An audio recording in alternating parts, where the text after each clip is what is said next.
As-sabi'u yang ketujuh, anhu masih bersumber dari sahabat Abu Hurairah, anna Rasulullah sallallahu alaihi wasallam, bahwa Rasulullah sallallahu alaihi wasallam qala, bersabda, hujibatin naru bisyahawat, neraka diliputi, ditutupi dengan berbagai kesyahwatan, dengan berbagai keinginan atau hal-hal yang sesuai dengan selera syahwat kita. Syahwat makan, syahwat minum, syahwat berbicara, syahwat angan-angan, keinginan, syahwat kemaluan, syahwat dunia, syahwat kekuasaan. Semua pintu-pintu neraka itu ditutup dengan berbagai perkara yang disenangi oleh syahwat kita.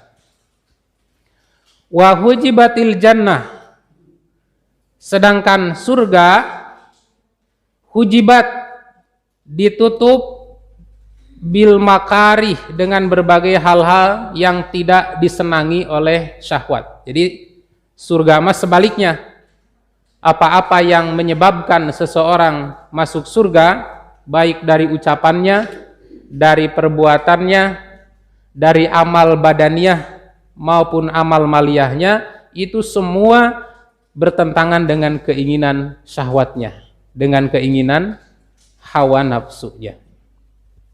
Makanya seseorang itu tidak akan masuk surga, tidak akan masuk neraka. Neraka itu artinya kampung siksaan. Jadi neraka itu kampung siksaan. Karena di situ ada jurang-jurang, ada penjara-penjara untuk menghukum orang-orang yang menentang, membangkang terhadap perintah Allah. Sedangkan al-jannah itu, al-jannah itu maksudnya kampung kenikmatan. Berbagai kenikmatan ada di situ. Malah kenikmatan yang digambarkan, mala ainun ra'at wala udunun sami'at wala khatara an qalbil bashar. Tidak bisa dibayang-bayang oleh mata, tidak bisa dicoba-coba didengar-dengar oleh telinga, juga tidak bisa dihayal-hayal oleh rasa, oleh pikiran kita. Itu saking luar biasanya nikmat surga, disebut al-jannah, berarti kampung kenikmatan. Artinya di surga itu tidak ada hal yang tidak nikmat, semua kenikmatan. Dan nikmat surga itu kenikmatannya meningkat, meningkat, meningkat, dan terus meningkat. Kata Nabi di sini, neraka hujibat, dihijab. Dalam riwayat Muslim kalimatnya bukan hujibat tapi hufat. Hufat itu dikelilingi, mengelilingi. Seperti dalam hadis disebutkan, tidak ada sebuah majelis yang di situ disebut nama Allah atau dibahas perkara-perkara yang mengingatkan kita kepada Allah, maka hafat bihimul malaikah. Majelis itu dikelilingi oleh malaikat. Nah, seperti kita sekarang ini duduk bermajelis, berada di Riyadul Jannah, berada di taman surga, belajar Riyadus Solihin, taman orang-orang soleh, itu insya Allah Pak, di sekitar kita itu ada malaikat yang mengelilingi kita. Dan Allah menurunkan sakinah, malaikat terus mendoakan. Makanya doa-doa yang disampaikan, dipanjatkan kepada Allah di majlis zikir, itu insya Allah besar kemungkinan akan dikabulkan Allah.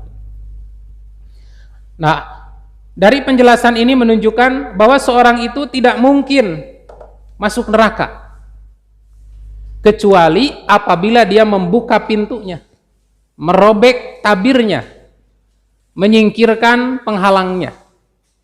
Demikian juga seseorang tidak akan mungkin masuk surga kecuali menerobos penghalangnya. Nah, ini menunjukkan bahwa seorang masuk neraka itu sebenarnya susah karena ada penghalang, ada hijab, ada tabir. Demikian juga orang masuk surga tidak mudah karena di situ ada penutup, ada penghalang atau ada tabir hingga orang itu merobeknya.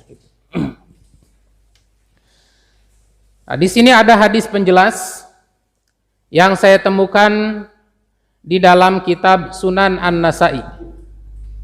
Di dalam kitab Sunan An-Nasa'i bersumber dari sahabat Abu Hurairah, Nabi pernah menjelaskan, kata Nabi, lama khalaqallahul jannata wan nar, ketika Allah menciptakan surga dan neraka, sudah selesai nih. Surga sudah selesai, neraka juga sudah selesai. Arsala Jibril alaihissalam, maka Allah mengutus malaikat Jibril ilal jannah untuk meninjau surga. Gitu. Kemudian kata Allah, unzur ilaiha, wahai Jibril, coba lihat surga. Lihatlah kamu keadaan surga. Wa ila ma'adadtu li ahliha fiha, dan seluruh kenikmatan yang telah aku sediakan untuk para penghuni surga. Seperti digambarkan dalam banyak ayat dan hadis, tanahnya saja wangi kasturi. Benteng-benteng temboknya terbuat dari emas, dari perak. Batu-batunya intan, berlian, permata. Buah-buahan semua ada. Semua buah-buahan ada. Kemudian minuman, semua minuman ada. Ada yang namanya sungai susu, ada sungai madu, ada sungai janjabila, ada sungai salsabila, ada sungai arak. Dan arak itu menurut riwayat itu tidak memabukkan, Pak. Jadi arak itu, minuman arak yang sekarang mah diharamkan diminum oleh umat Islam, di surga mah itu jadi minuman terlezat katanya. Maka seorang yang minum sekarang tidak akan minum di surga. Tetapi bukan berarti di surga teh kalau begitu taleler gitu. Nah, itu pemahaman yang keliru. Wah, kalau begitu nanti di surga jadi taleler, mararabok gitu. Minuman khamr di surga itu tidak memabukkan. Ada sungainya, dan bahkan itu akan menjadi minuman yang terlezat. Lalu fanadhara ilaiha faraja'a, Jibril melihat surga itu dan kembali kepada Allah. Faqala, seraya berkata, wa izzatika la yasma'u biha ahadun illa dakhalaha, demi keagunganmu tidak akan ada orang yang mendengar kenikmatan surga kecuali dia ingin masuk, karena saking mewah dan nikmatnya keadaan surga itu. Lalu kemudian fa'amaraha biha fahufat bil makarih, lalu Allah menutup surga itu dengan perkara-perkara yang tidak disenangi oleh nafsu, tidak disenangi oleh syahwat.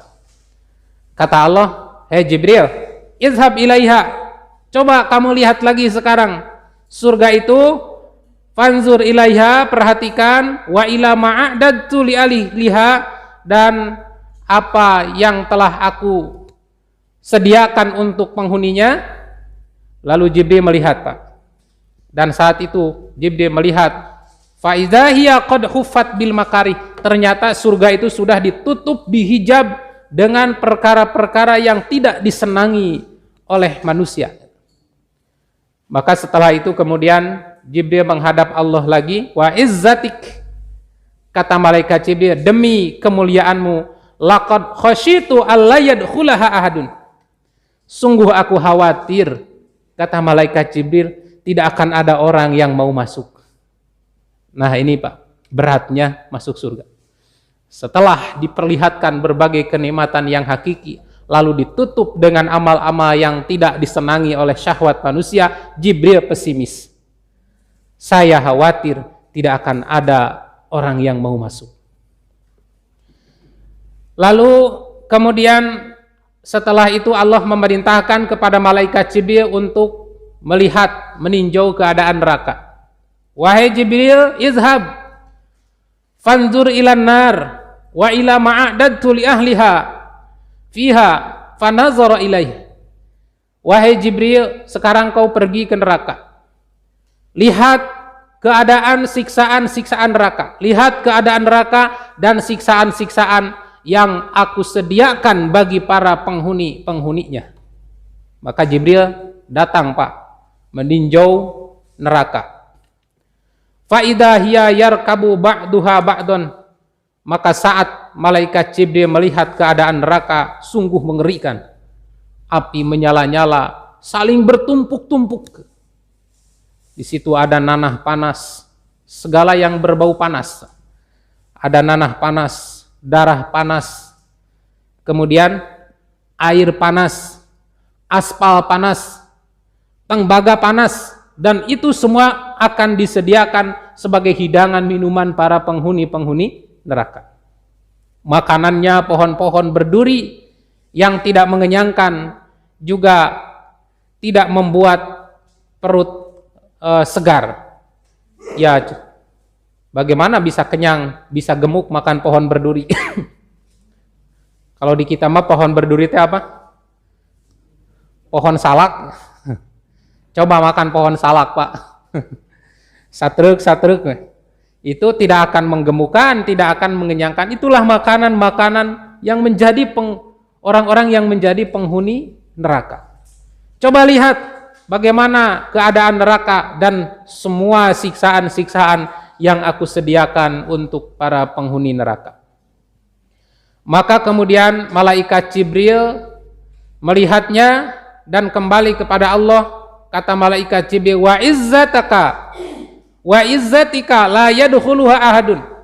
Ya Allah, demi keagunganmu, saya yakin tidak akan ada yang mau masuk ke dalam neraka ini. Nah, kemudian karena hidup ini darul bala, tempatnya ujian, fa amaraha biha fahufat bisyahwat. Maka Allah memerintahkan neraka itu agar ditutup dengan berbagai syahwat, berbagai macam keinginan, perzinahan, minum-minuman keras, korupsi, berbohong, menggunjing, dolim, mencuri, dan kenikmatan-kenikmatan lainnya. Lalu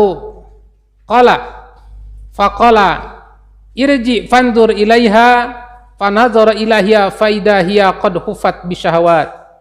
Kata Allah, ayo coba sekarang lihat lagi keadaan neraka itu. Lalu malaikat Jibril melihatnya, dan ketika itu neraka sudah ditutup dengan berbagai syahwat, dengan berbagai hal-hal yang menarik yang sesuai dengan nafsu manusia. Faraja'a faqala. Setelah melihat keadaan itu, malaikat Jibril kembali menghadap Allah. Apa kata malaikat Jibril? Wa izzatik, demi kemuliaanmu, laqad khasyitu alla yanju minha ahadun illa dakhalha. Sungguh aku khawatir tidak akan ada seorang pun yang selamat kecuali akan masuk ke dalam neraka ini. Nah, ini gambaran yang sesungguhnya tentang hakikat kehidupan, Pak. Jadi apa yang menurut kita sebetulnya tidak senang, tidak sesuai dengan nafsu, tidak sesuai dengan keinginan kita, itulah sebetulnya pintu-pintu surga.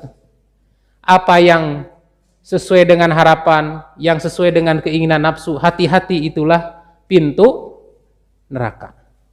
Makanya ada seorang ulama yang menasehatkan bahwa hiasilah dirimu dengan hadis ini. Jadikanlah hadis ini hiasanmu dalam kehidupanmu sehari-hari. Saat kamu mendengar suara azan dikumandangkan, ada panggilan di situ, hayya 'alas shalah, ayo kita sholat. Lalu dalam hatimu terbersit atau terganjal satu rasa yang tidak menyenangkan, tidak mau, berat melaksanakan sholat, mengundur-ngundur waktu. Kata seorang ulama, ingatlah bahwa surga itu diliputi dengan sesuatu yang tidak disenangi. Pada saat datang perintah berzakat dan kita sudah mampu untuk mengeluarkan zakat, tapi kita merasa berat, aduh lebar, maning ditabungkan dulu, maning dimodalkan dulu, dipinjam dulu, mengundur-ngundur, menunda-nunda pembayaran zakat, padahal sudah saatnya dikeluarkan. Kata seorang ulama, hati-hati, surga itu ditutupi dengan sesuatu yang tidak menyenangkan. Saat datang bulan Ramadan, di situ ada perintah untuk melaksanakan ibadah saum. Kemudian kita merasa berat, untuk melaksanakan ibadah saum itu, hati-hati bahwa surga itu ditutupi dengan sesuatu yang tidak sesuai dengan keinginan hawa nafsu. Sedang nyenyak tidur, Pak. Jam 3 mendengar azan awal. As-salatu khairum minan naum. Langsung dari simut. Alarm pareman. Berat, tidak mau bangun. Maka kata seorang ulama, hati-hati, surga itu diliputi dengan sesuatu yang tidak disenangi oleh nafsu, yang tidak disenangi oleh syahwat itu. Begitu juga sebaliknya, pada saat hati kita menginginkan ada kesempatan untuk berbuat zina dan sangat menginginkan, seperti apa yang pernah terjadi kepada Nabi Yusuf alaihissalam, seorang yang soleh dan kemudian difitnah oleh seorang wanita yang cantik, berkedudukan, dalam keadaan semua memungkinkan.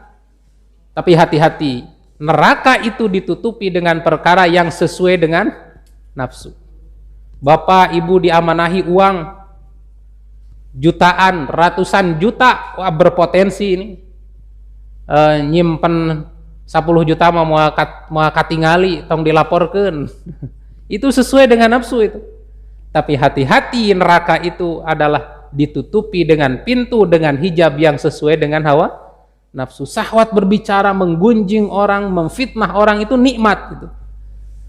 Mengagibah teh nikmat, Pak. Wah, coba kan pami ibu-ibu tos ngarumpi wah teh ide teh aya we. Ngarumpi di tukang sayur, tidak terasa kepleset, terus aja membahas keburukan orang lain. Itu hati-hati, itu perbuatan dosa besar. Dan memang sesuai dengan syahwat berbicara kita. Tetapi ingat peringatan hadis ini, kata seorang ulama, bahwa neraka itu ditutupi, dihalangi oleh perkara-perkara yang sesuai dengan keinginan syahwat. Jadi apabila hadis ini dijadikan hiasan dalam kehidupan kita sehari-hari, maka insya Allah kita akan mampu untuk melawan godaan-godaan setan. Saat ada panggilan beribadah muncul rasa malas, ingat bahwa surga itu diliputi dengan perkara yang tidak menyenangkan. Makanya kalau kita pahami hadis ini dengan pendekatan ilmu balaghah, maka hadis ini termasuk kalimat berita tapi bermakna larangan gitu. Jadi kalimatnya berita, neraka ditutupi dengan syahwat, itu berita. Tetapi maksudnya adalah larangan. Awas, hati-hati, kamu jangan melakukan perkara-perkara yang sesuai dengan keinginan syahwatmu. Perkara-perkara untuk memperturutkan, melampiaskan, memuaskan syahwat nafsumu. Karena itu adalah penutup neraka. Kemudian wahujibatil jannatu bil makarih. Surga ditutupi dengan perkara yang tidak disenangi. Ini juga kalimat berita, tapi maknanya perintah. Bila ada perintah Allah dan itu tidak disenangi oleh nafsu, lakukan gitu. Karena itulah pintu untuk menuju surga Allah. Nah, itu kandungan dari hadis nomor 7. Jadi ini adalah hadis yang sangat agung, yang mencakup banyak hal untuk memotivasi kita agar bermujahadah, bersungguh-sungguh di dalam beribadah kepada Allah.